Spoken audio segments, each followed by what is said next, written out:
Hello guys and welcome to Vidya first. मैं हूं सुनील कुमावत और ये है वीडियो नंबर 6। हम लोग पढ़ रहे हैं क्लास 12th अकाउंटेंसी में एनपीओ और आज हम करेंगे क्वेश्चन नंबर 39।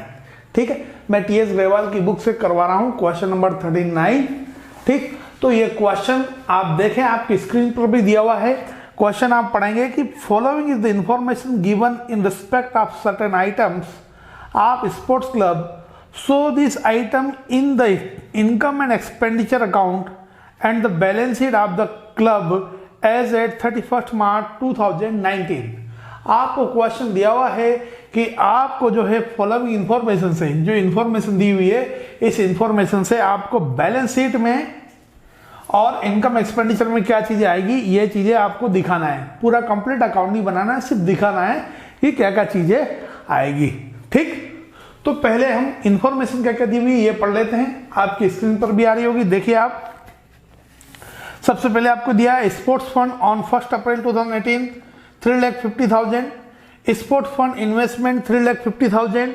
फिर आपको दिया हुआ है interest on sports fund investment 40,000, donation for sports fund 1,50,000, sports prize 1 lakh, expenses on sports events 40,000, general fund 8 lakh rupees, general fund investment 8 lakh rupees and interest on general fund investment ये है 80,000। ठीक, तो क्वेश्चन आपने पढ़ा।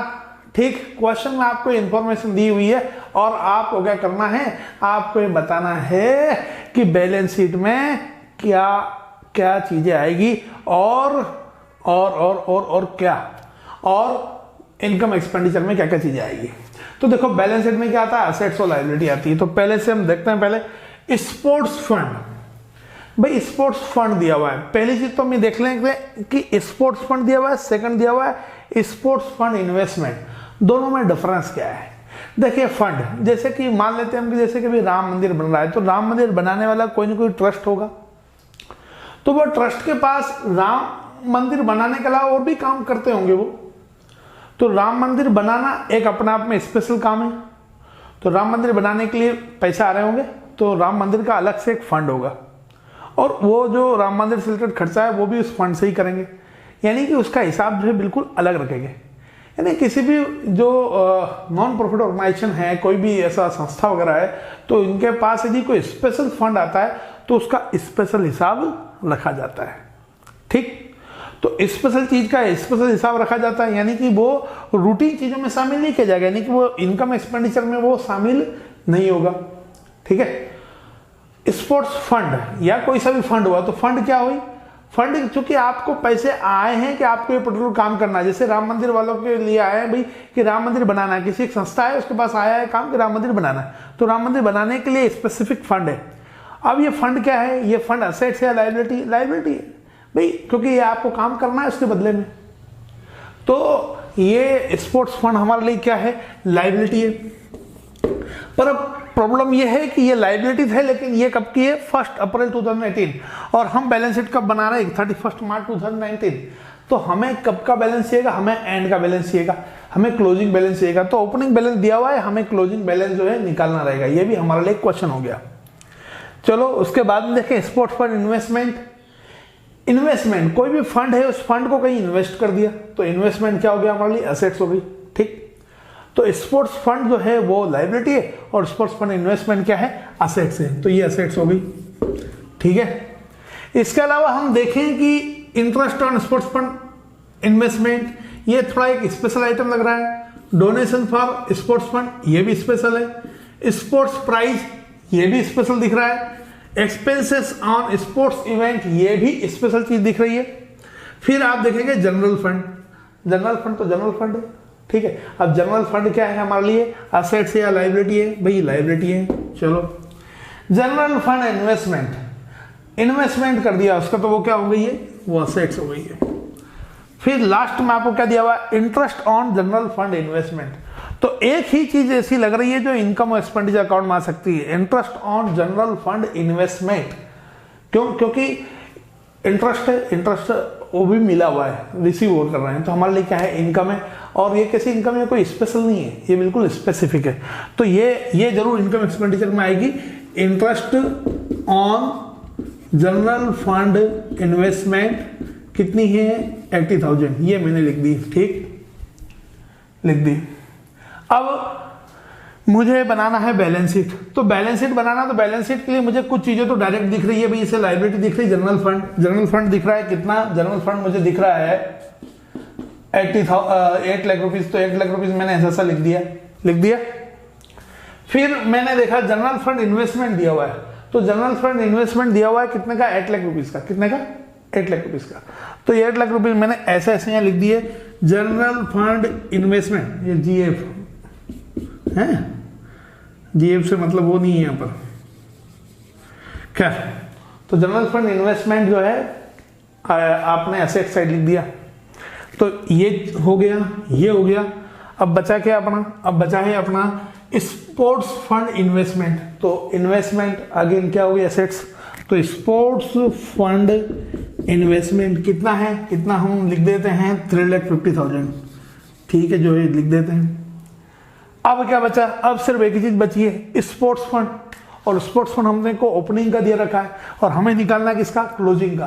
तो ये है मेन जो एक क्वेश्चन है, वो एक क्वेश्चन इसी बारे में है कि स्पोर्ट्स फंड का बैलेंस निकालना है, ठीक है।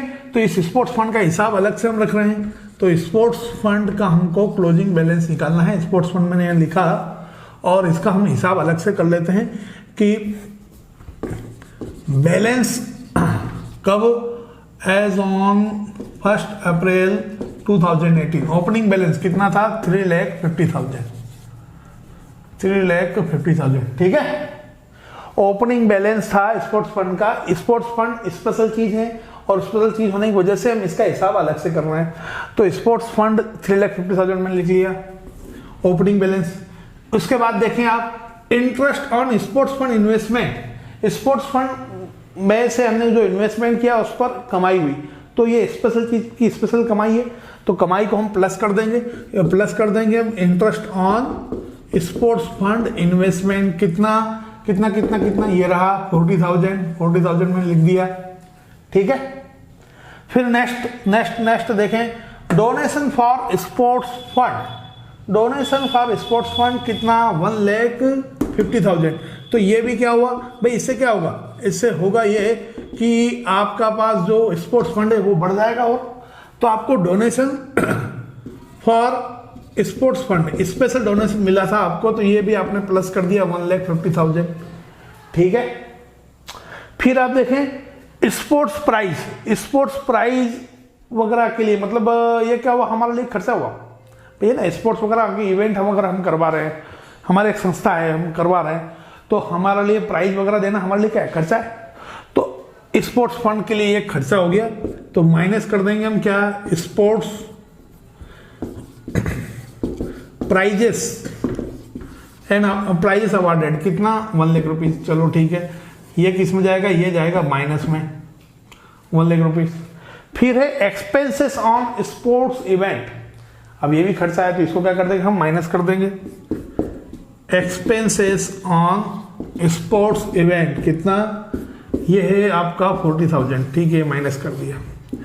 अब और कुछ दे रखा है क्या, और कुछ दे ही नहीं रखा है, ठीक, यही चीजें दे रखी है।